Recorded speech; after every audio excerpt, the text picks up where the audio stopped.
Stop believing that healthy automatically means harmless. If you've been doing everything right, eating your salads, drinking your smoothies, snacking on almonds instead of chips, and the scale still won't budge, I need you to hear this. It is not your willpower. It is not your metabolism failing you because you're getting older. There is a very real, very well documented reason why foods that are genuinely good for your heart, your brain, and your blood sugar can still quietly pack on pounds, especially after 60. And in the next few minutes, I'm going to walk you through exactly why that happens, and more importantly, exactly what to do about it. I'm Dr. Alan Mandell, and for years I've worked with patients in their 60s, 70s, and 80s who come into my office frustrated, sometimes even in tears, because they've done everything the magazines and the morning shows told them to do. They cut out fast food. They started eating clean, and yet their pants still don't fit the way they used to. Here's something that might surprise you. Research published in nutrition and behavioral science journals has consistently shown that when people believe a food is healthy, they tend to eat significantly larger portions of it without realizing it, a phenomenon researchers call the health halo effect. In controlled studies, participants who were told a snack was healthy ate measurably more of it than participants who were told the very same snack was indulgent, even though the calorie count never changed. That's not a willpower problem, that's a perception problem, and it's costing people pounds every single year without them ever touching a cookie or a candy bar. Now, before we dive into the full list, I want to ask you something, and I mean this genuinely, not as some throwaway line before the real content starts. I read every single comment on these videos, every one of them, so I want to know two things from you. First, how old are you? And second, is there a specific healthy food in your kitchen right now that you eat because you believe it's helping you, but deep down you suspect might be part of the problem? Type it below. I promise you I will read it, and there's a good chance I'll be talking about exactly that food somewhere in this video. Now let me tell you, the food sitting at the very top of this list, the one that surprises almost everyone I mention it to, is something that sits in nearly every senior's pantry right now, something doctors have been recommending for decades, and something that in the wrong amount can add more stored fat to your body per bite than almost anything else on your kitchen counter. I'm not going to tell you what it is yet, because I want you to understand the full picture first, the way your body has changed with age, and why these foods behave so differently in a 70-year-old body than they do in a 25-year-old body. Stick with me, because by the time we get to number one, you're going to look at your own kitchen completely differently. Let's talk for just a moment about why this even happens, why age changes the equation so dramatically. When you were younger, your body was remarkably forgiving. You could eat something calorie-dense and your metabolism, your muscle mass, your hormone levels, all of it worked together to burn through that energy fairly efficiently. But after the age of 50, and especially after 60 and 70, several things happen simultaneously inside your body that change how food is processed and stored. Your muscle mass naturally declines, a process called sarcopenia, and because muscle is one of the primary places your body burns calories even at rest, less muscle means a lower resting metabolic rate. On top of that, many older adults experience what researchers call anabolic resistance, which simply means your body becomes less efficient at using protein and nutrients to build and maintain muscle tissue, even when you're eating enough of them. Your mitochondria, the tiny structures inside your cells that act like power plants converting food into usable energy, also become less efficient with age, meaning more of what you eat gets shuttled into fat storage rather than burned as fuel. And finally, low-grade chronic inflammation, something many researchers now refer to as inflammaging, rises steadily as we get older. And this inflammation itself can interfere with how your body regulates hunger, fullness, and fat storage. So when you combine a slower metabolism, less efficient muscle building, sluggish cellular energy production, and rising inflammation, you get a body that simply cannot handle the same foods in the same amounts the same way it did 30 years ago. This isn't decline for the sake of decline. It's your body changing its rules, and today we're going to learn what those new rules actually are. Let's start our countdown. We're going from 6 down to 1, from the least dramatic offender to the one that catches almost everyone off guard. Number 6 on our list, and the one many of you have probably already suspected, is fruit smoothies and fresh pressed juices. Here's your dramatic intro sentence. The drink you've been having every morning because you thought it was the healthiest way to start your day might actually be one of the quietest sources of extra calories in your entire week. Let's talk about the evidence here because this one is well established. Multiple studies on liquid versus solid calories have shown something fascinating. Your body does not register calories from liquids the same way it registers calories from solid food. Research comparing whole fruit to fruit juice consistently finds that whole fruit produces a much stronger and longer-lasting feeling of fullness, called satiety, compared to the same fruit blended or juiced. This has been studied extensively in appetite research, and the general conclusion holds up again and again. Chewing matters, fiber structure matters, and the physical act of eating solid food triggers hormonal signals in your gut and brain that liquid calories simply don't trigger nearly as strongly.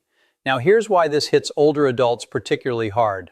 As we age, our thirst and hunger signaling can become less precise. Many seniors experience a blunted thirst response, meaning your body doesn't always tell you clearly when you're dehydrated, and this same blunting can affect how clearly your fullness signals come through after drinking something calorie-dense.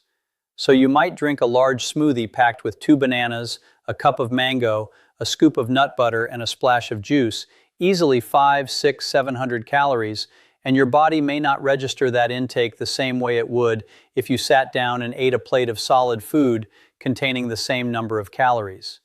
You finish the smoothie, and 20 minutes later you're just as hungry as before you drank it, so you eat breakfast on top of it. That's the trap. Let me tell you about a patient of mine. I'll call her Margaret, 72 years old, from a small town outside Sacramento. Margaret came to see me convinced something was medically wrong because she had gained nearly 15 pounds over 8 months, despite what she described as eating cleaner than I have in my entire life. When we went through her daily food log together, the culprit became obvious almost immediately. Every single morning, Margaret made herself what she called her power smoothie, and when we actually measured out the ingredients she was using, spinach, 2 bananas, a full cup of frozen mango, a generous scoop of peanut butter, a drizzle of honey and coconut milk, that single glass was well over 800 calories. She was drinking what amounted to a full meal's worth of calories, sometimes more, and because it was a smoothie packed with fruits and vegetables, her brain simply filed it under healthy, not under large meal. Within 2 weeks of adjusting her smoothie, cutting the portion in half, replacing some of the fruit with protein powder, and reducing the added honey, she stopped the ongoing weight gain, and within 3 months, she had lost 11 of the 15 pounds without changing anything else in her routine. If you enjoy smoothies, and there's nothing wrong with them in the right context, here are some practical tips. Keep your smoothie under 300 calories by limiting yourself to 1 serving of fruit rather than 2 or 3, adding a scoop of unsweetened protein powder or plain Greek yogurt to increase fullness and support muscle maintenance, which matters enormously as we age, and using water or unsweetened almond milk as your liquid base rather than fruit juice, which adds sugar without adding fullness. Drink your smoothie slowly over 10 to 15 minutes rather than gulping it down in 2 minutes, because this gives your body more time to register the incoming calories and send fullness signals to your brain. For synergy, pair your smoothie with a source of healthy fat and fiber, like a tablespoon of chia seeds or ground flaxseed. This slows the absorption of the natural sugars in the fruit, preventing the rapid blood sugar spike and subsequent crash that often leads to snacking an hour or 2 later. For older adults specifically, this blood sugar stability is even more important because insulin sensitivity tends to decline with age, meaning your body doesn't handle sugar spikes as gracefully as it once did.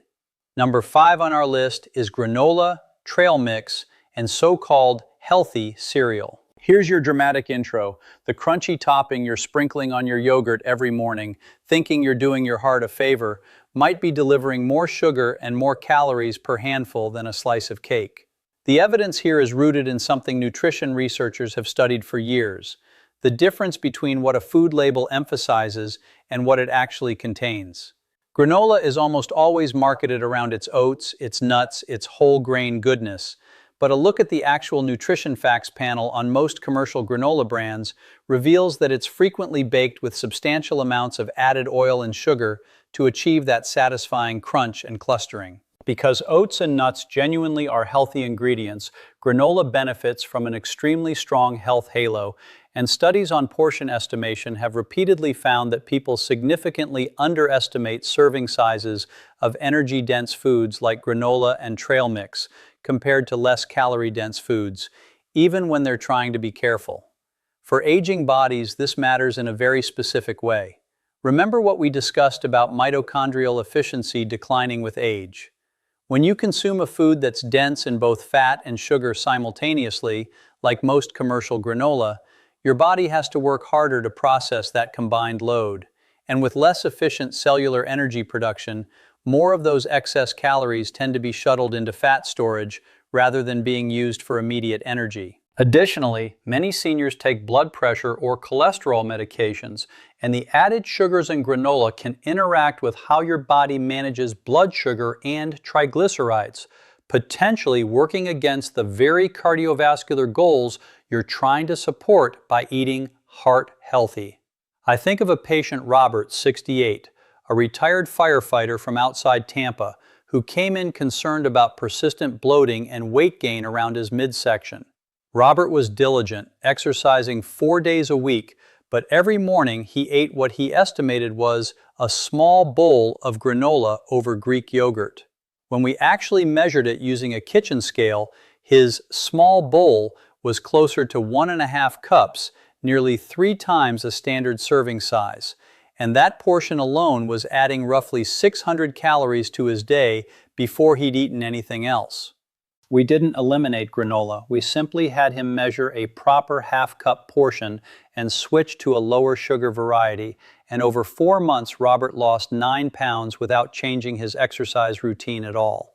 For practical tips, always check the serving size listed on the package and actually measure it out with a measuring cup at least a few times until your eye becomes calibrated to what that portion looks like in your bowl, because most of us drastically overestimate how little a true serving actually is. Choose granola with less than 8 grams of sugar per serving when possible, and look for options where oil appears further down the ingredient list rather than near the top. Consider making your own at home using rolled oats, a small amount of olive or avocado oil, cinnamon, and a modest amount of honey, which gives you full control over both portion and sugar content. For synergy, pair a modest portion of granola with a high-protein base like plain Greek yogurt or cottage cheese rather than eating it alone or over-sweetened yogurt. The protein slows digestion and blunts the blood sugar response from the oats and any added sugar, which is particularly valuable for seniors managing prediabetes or insulin resistance, both of which become more common with age. Now, before we move into our top 4, and trust me, they get more surprising from here, I want to take just a moment to ask you for a favor. If this information is new to you, if you've learned even one thing so far that's making you reconsider something in your own kitchen, please take a moment to hit that like button and subscribe to this channel. I put out videos like this specifically for people in your stage of life, people who want real, evidence-based guidance without fear-mongering or gimmicks, and the simple act of subscribing helps this information reach more people just like you who are quietly struggling with the exact same confusion. It costs you nothing, and it helps this channel keep going. Now let's get into number 4. Number 4 is olive oil and other healthy fats used generously in cooking. Here's the dramatic intro. The oil you've been pouring into your pan every single night because your doctor told you to swap out butter might be the single most calorie-dense ingredient in your entire kitchen, and most people use 2 to 3 times more of it than they realize. Let's be clear about the evidence first, because I don't want anyone walking away thinking olive oil is bad for you. It absolutely is not. Extra virgin olive oil is one of the most well-researched components of the Mediterranean diet, and it's consistently associated with cardiovascular benefits in long-term population studies. The issue isn't the oil itself, it's the sheer calorie density combined with how effortlessly we pour it. Fat, any fat, contains 9 calories per gram, more than double the calories per gram found in protein or carbohydrates. A single tablespoon of olive oil contains around 120 calories, and most home cooks, when researchers have observed actual pouring behavior in kitchen studies, pour considerably more than a measured tablespoon when cooking by feel, often 2, 3, or even 4 tablespoons into a single pan for a meal for 2 people. Here's why this hits older adults with particular force. As we discussed, resting metabolic rate declines with age due to muscle loss, which means your daily calorie needs are simply lower than they were at 40 or 50, even if your appetite and eating habits haven't changed much. An extra 200 to 300 calories a day from cooking oil, which sounds small, adds up to potentially 20 to 30 pounds of stored fat over the course of a year if it's not being burned off. And for a body with reduced metabolic flexibility, that surplus tends to accumulate rather than get utilized. There's also a structural issue with how we cook as we age.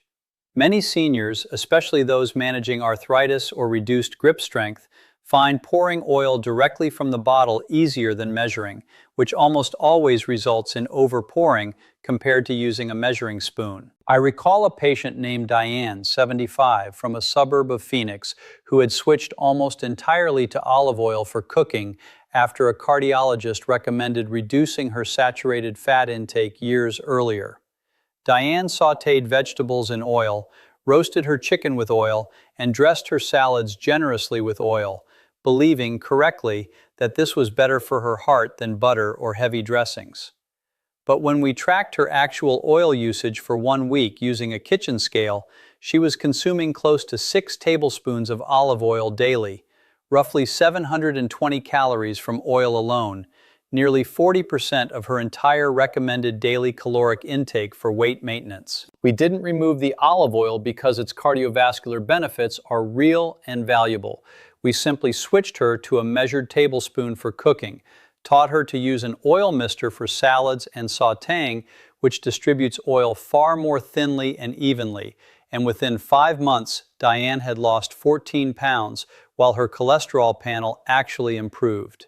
For practical tips, use a tablespoon measure when cooking rather than pouring directly from the bottle, and consider purchasing a small oil mister or spray bottle, which allows you to coat a pan evenly using a fraction of the oil you'd use pouring by hand. Aim for roughly 1 to 2 tablespoons of added oil per meal as a general target, and remember that non-stick cookware allows you to use noticeably less oil than traditional stainless steel or cast iron. For synergy, pair your measured olive oil with high-fiber vegetables like broccoli, Brussels sprouts, or leafy greens, rather than starchy sides, because the fiber slows fat absorption and increases the meal's overall volume and fullness without adding proportional calories, which is particularly helpful for seniors trying to feel satisfied on appropriately portioned meals.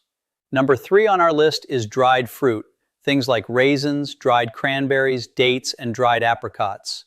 Here's your dramatic intro.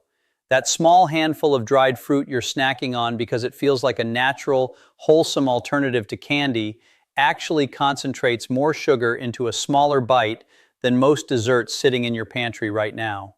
The evidence on this is straightforward and rooted in basic food science that's been well documented for decades. Drying fruit removes water content, and removing water dramatically concentrates both the sugar and the calorie density of the fruit into a much smaller volume.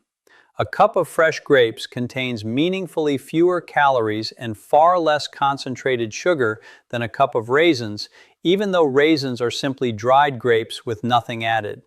Because dried fruit takes up so little physical space, it becomes remarkably easy to eat a large quantity in just a few bites. Quantities that would be genuinely difficult to consume if that same fruit were still fresh and full of water and fiber-supported volume. For aging bodies, this concentrated sugar hits differently than it did decades ago. As I mentioned earlier, insulin sensitivity, meaning how efficiently your cells respond to insulin and clear sugar from your bloodstream, tends to decline with age. This means the same sugar spike that your body handled gracefully at 30 may now produce a sharper blood sugar rise followed by a sharper crash. And that crash often triggers additional hunger and cravings within an hour or two, leading to a cycle of snacking that adds up significantly by the end of the day. There's also a dental and digestive consideration worth mentioning. Dried fruit stickiness and concentrated sugar can be harder on aging teeth and gums, and its low water and moderate fiber content, while still beneficial, doesn't fill the stomach nearly as effectively as fresh fruit's higher water volume does, meaning you don't get the same fullness signal per calorie consumed. Let me tell you about James, 69, a retired accountant from a suburb of Denver, who kept a bowl of trail mix and dried apricots on his kitchen counter specifically because his wife had read that dried fruit was a smart alternative to chips or cookies. James would graze on it throughout the day while doing crossword puzzles or watching the news, never thinking of it as a real snack because it was, in his words, just fruit. When we calculated his actual intake over a typical day, James was eating close to a full cup of mixed dried fruit spread across several small handfuls, which came to roughly 450 calories and nearly 70 grams of natural sugar, an amount comparable to drinking several cans of soda in terms of sugar load. We replaced most of his dried fruit grazing with fresh apple slices and a small portion of nuts, and switched his remaining dried fruit intake to a single, pre-portioned small container rather than an open bowl he could graze from freely. Over 4 months, James lost 10 pounds and reported his afternoon energy crashes, which he had simply accepted as getting older, disappeared almost entirely. For practical tips, treat dried fruit the way you would treat a dessert, rather than a casual snack, and portion it into small containers or bags ahead of time, rather than eating from a large open bag or bowl, which research on portion control consistently shows leads to significantly higher consumption than pre-portioned servings. A reasonable portion is typically around 2 tablespoons, which is far smaller than most people assume. Whenever possible, choose fresh fruit as your default and save dried fruit for specific uses like a small topping on oatmeal or salad rather than a standalone snack. For synergy, pair a small portion of dried fruit with a source of protein or fat, like a few almonds or a slice of cheese, because this combination slows the absorption of the concentrated sugar, blunting the blood sugar spike and helping you feel satisfied on a smaller total portion, which matters enormously for seniors managing blood sugar stability throughout the day. Now we've reached the top 2, and I promised you at the beginning of this video that number 1 would genuinely surprise you. Before we get there, though, let's talk about number 2, because this one catches even health-conscious people completely off guard. Number 2 on our list is whole grain bread, whole wheat crackers, and other whole grain packaged products.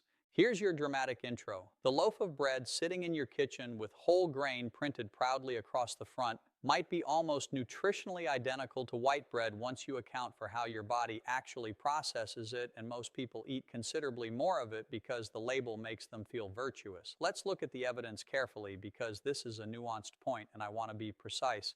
Genuine, minimally processed whole grains, things like steel-cut oats, quinoa, and true whole grain bread made with intact or coarsely ground grains do offer real benefits, including more fiber and a gentler impact on blood sugar compared to refined white flour. This is well established in nutrition science.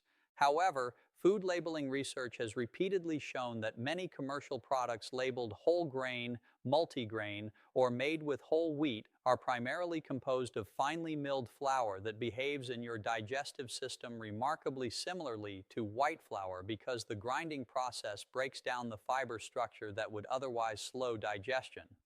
Studies examining consumer behavior around these labels have found that people rate these products as significantly healthier than they actually are nutritionally, and correspondingly, they tend to eat larger portions of them and pair them with other foods more liberally, believing the whole grain status offsets the rest of the meal.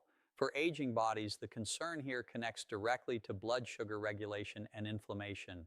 Finely milled grain products, even ones labeled whole grain, tend to be digested and absorbed quickly, causing a faster rise in blood sugar compared to intact whole grains. As we've discussed, insulin sensitivity naturally declines with age, so these rapid blood sugar spikes place more strain on an aging pancreas and can contribute to the kind of chronic low-grade inflammation that accelerates muscle loss and joint discomfort. There's also a portion distortion issue specific to bread and crackers. Because 2 slices of bread or a handful of crackers feels so casual and unremarkable, it's easy to eat a sandwich for lunch, crackers with cheese as a snack, and a roll with dinner, 3 separate whole grain products in one day without ever registering it as a significant source of daily calories, easily 600 to 800 calories from bread products alone. I want to tell you about Patricia, 71, from a small community outside Charlotte, North Carolina.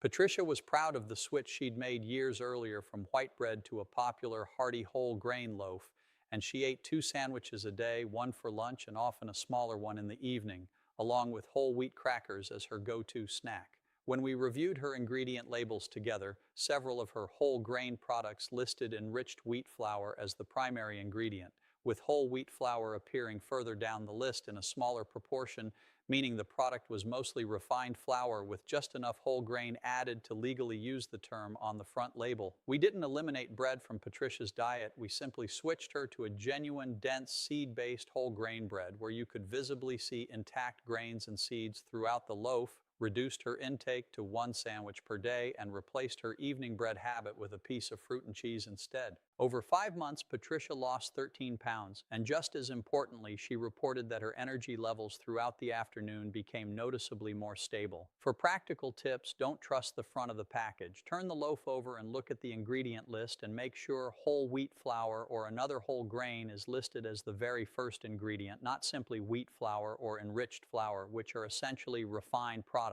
Look for bread where you can visually see whole grains, seeds, or a dense, coarse texture because this typically indicates less processing and a gentler effect on blood sugar. When it comes to portion, 1 to 2 slices per meal is a reasonable target for most seniors, rather than building an entire sandwich with thick slices from a large artisan loaf, which can easily contain double the calories of standard sliced bread. For synergy, always pair bread or crackers with a source of protein and fat like eggs, cheese, nut butter, or lean meat, rather than eating them plain or with jam alone.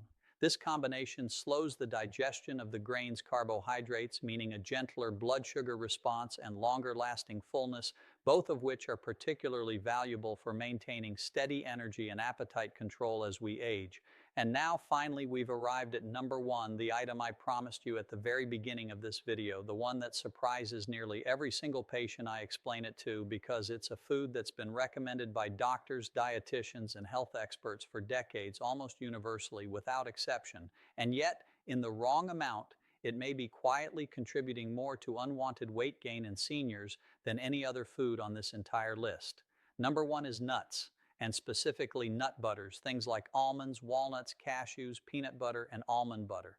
Here's your dramatic intro: the small container of almonds you keep on your counter for heart-healthy snacking, the food that shows up on virtually every list of foods good for your cholesterol and your brain, might be delivering more calories per handful than a candy bar, and because it's universally seen as one of the healthiest foods on earth, almost nobody portions it correctly. Let's talk about the evidence because nuts genuinely deserve their reputation in many respects. Large observational studies have consistently linked regular nut consumption with better cardiovascular outcomes, and nuts are rich in unsaturated fats, fiber, protein, and micronutrients like magnesium and vitamin E, all of which matter enormously for aging bodies. This is not in dispute, but here's the piece that gets left out of the conversation. Nuts are among the most calorie-dense whole foods that exist, generally providing somewhere in the range of 160 to 200 calories per small quarter-cup handful, and nut butters are even more concentrated, with a single tablespoon of peanut or almond butter containing around 90 to 100 calories. Research on portion perception has found that because nuts are small and eaten by the handful, people are remarkably poor at estimating how much they've actually consumed, especially compared to larger, more visually obvious foods like a piece of meat or a baked potato. A handful in someone's mind might be a quarter cup, but when researchers have measured actual self-served handfuls in studies, they frequently exceed that estimate by a significant margin, sometimes by double. For aging bodies, this combination of extreme calorie density and poor portion perception is particularly dangerous, and here's precisely why. Remember our earlier discussion about declining resting metabolic rate and reduced mitochondrial efficiency with age. Nuts are almost entirely fat and protein, and while that's genuinely beneficial for muscle maintenance and heart health, fat's calorie density of 9 calories per gram means that even modest overeating of nuts translates into a substantial calorie surplus far more easily than overeating a lower density food like vegetables or even fruit. Additionally, because nuts carry such a powerful, well-deserved health halo, being recommended by cardiologists, endocrinologists, and dietitians alike, people rarely think to measure them the way they might think to measure a slice of cake or a scoop of ice cream. The psychological guard that normally kicks in around treat foods simply doesn't activate around nuts because your brain has correctly filed them under good for me, and that classification, ironically, is exactly what makes portion control so much harder.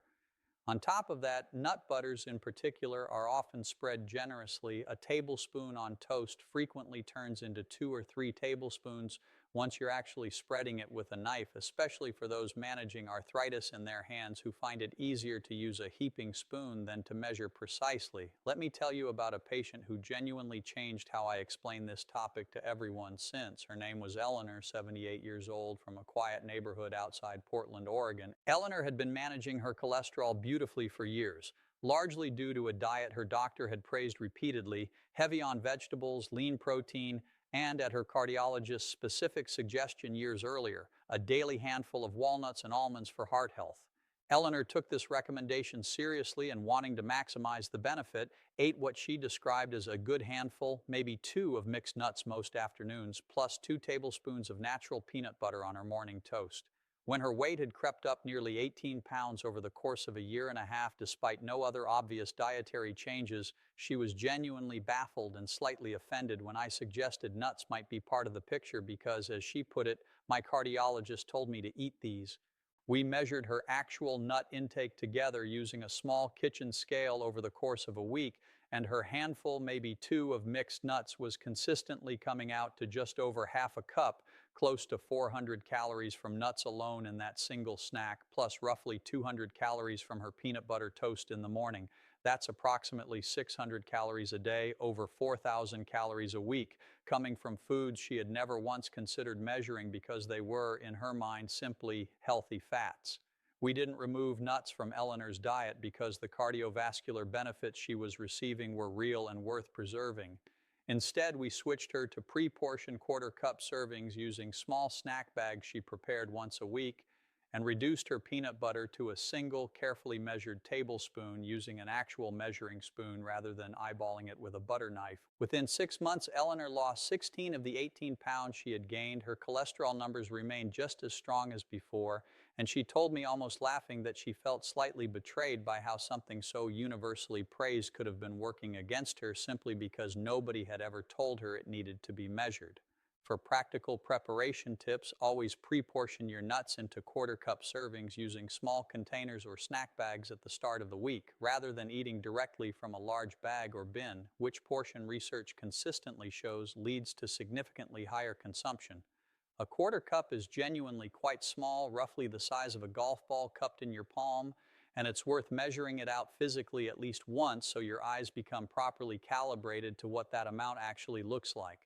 For nut butters, use an actual measuring spoon rather than a butter knife, and level it off rather than heaping it, since a heaping tablespoon can easily be closer to 2 full tablespoons in real terms. Timing-wise, having your nut portion alongside a meal rather than as a completely standalone snack tends to improve satiety and makes overeating less likely because you're less likely to keep returning to the container throughout the afternoon. For synergy, pair your measured portion of nuts with fresh fruit rather than eating them alone. The combination of nuts' healthy fat and protein with fruit's fiber and water content creates a remarkably satisfying, blood sugar stable snack that keeps you full far longer than either food eaten by itself, and this pairing has the added benefit of the fat in the nuts improving your body's absorption of certain fat-soluble nutrients found in the fruit, like vitamin A and vitamin K found in things like mango or kiwi. So there you have it, the 6 foods, all genuinely healthy, all worth keeping in your life in the right amounts, that can quietly work against you if you're not paying attention to portion size and how your aging body processes them differently than it once did. Smoothies and juices, granola and healthy cereals, olive oil and cooking fats, dried fruit, whole grain bread products, and finally nuts and nut butters sitting right at number 1. I want to close this video by saying something that I genuinely believe and that I say to my patients in that exam room chair just as much as I'm saying it to you right now through this screen. Your body at 60, 70, or 80 is not broken, and it is not working against you out of spite. It is simply operating under a new set of rules, rules shaped by changes in muscle mass, metabolism, hormone balance, and inflammation that are completely normal parts of aging. Understanding those rules the way we've done together today isn't about restriction or fear. It's about giving yourself the accurate information your body actually needs so that you can keep doing the things that matter most. Walking your grandchildren to the park without getting winded, getting up off the floor without needing to grab furniture for support, staying independent in your own home for as many years as possible, and simply feeling good, comfortable, and confident in the body you're living in every single day. Weight management in your later years isn't about chasing some number on a scale from decades ago. It's about protecting your mobility, your independence, and your quality of life for however many more decades you have ahead of you. And I promise you, no matter what your starting point looks like today, no matter how long you've been eating these foods without realizing their true portions, it is genuinely never too late to make a change that improves how you feel. All of the research I referenced today on portion perception, satiety differences between liquid and solid calories, calorie density of fats and nuts, and age-related changes in metabolism and insulin sensitivity is linked in the description below, so please do take a moment to look through it yourself. If this video helped you see your own kitchen a little differently, I'd be so grateful if you'd subscribe to this channel, where I share practical, honest, medically grounded guidance made specifically for people in this stage of life. And before you go, I want to hear from you in the comments. Out of these 6 foods, which one genuinely surprised you the most? And is there one you're going to start measuring differently starting tomorrow? I'll be reading through your answers, so don't be shy. I'll see you in the next video.